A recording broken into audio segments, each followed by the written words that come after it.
Welcome to the Coach's Corner. John Stanko of Gaels.com, being joined by Iona College volleyball head coach Patric Santiago.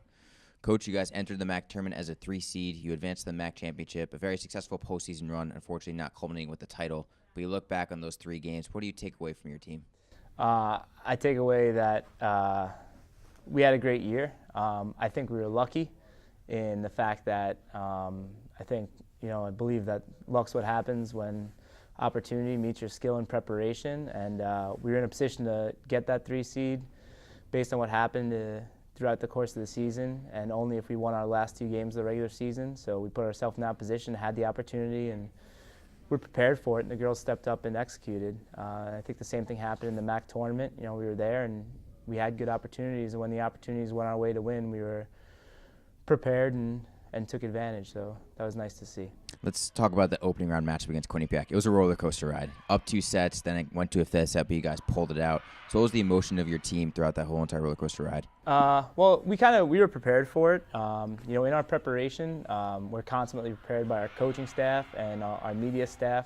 We got John Stanko helps us out with how to interview, and the very first thing we did before we left for the tournament was go through that media training, and we did some mock interviews, and the very first one, Mr. Stanko just jumped right up there and said, "Hey, after a 5-set thrilling victory." So we knew that put the jinx on it right away. So as soon as we won the 2nd set, we knew we were going 5. Well, let's talk about that semifinal game against Niagara, and it was junior Mia Bonsignor in the middle who just simply dominated the Purple Eagles. She was named the All-MAC tournament team as well. What did you see from her throughout the championship run?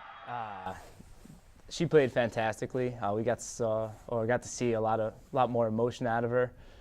So that was really nice. She opened up and really had a great tournament. And again, I think she just put herself in a good spot to have that opportunity and had the courage to play free. Now let's go before the tournament. You had the MAC Award show, which was held before the whole tournament began. And what was it for you, like a coach, seeing Claire Archibald named the All-MAC first team, and then Jamie Smith, All-MAC rookie team, and MAC Rookie of the Year? I think it's great. Anytime we can have players recognized for their efforts, obviously it's great for the program and great for those young ladies. 2 very deserving young ladies who have put in a lot of hard work.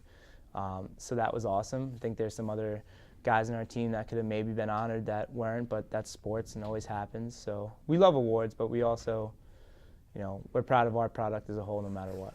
Looking back on the 2017 season as a whole, how would you say your team met the expectations that you set at the start of the year? I think pretty well. I think we expect to compete every year to be in the playoffs first and extend the season, and then if we get there, it's the first time under my tenure here, but we expect if we're getting there, we should be successful. So I think we met those expectations, and I think they handled themselves pretty well all year and had a great season. Now at the season 2 close, is there one story you want to share off the court you had with your team, either during a practice or on a road trip, that sticks out, that kind of embodies what your program is about? I think we turned it into team building, but during preseason we had one member of the coaching staff, we won't say who it was, but was driving a van to a barbecue, and during the barbecue, I guess it lost the keys to the van, so that we had an hour search and rescue. We had some friends of the program and parents digging through trash. One member of the coaching staff tried to check in a burning hot fire to see if the keys were in there, and after an hour of looking, we discovered that the keys were in the van door the entire time. That sounds like a team bonding experience for sure. Yeah, we call it the key to victory now. I like that. And what are you now going to do in the offseason? You going to take any time to rest, or is it straight to the recruiting trail for you?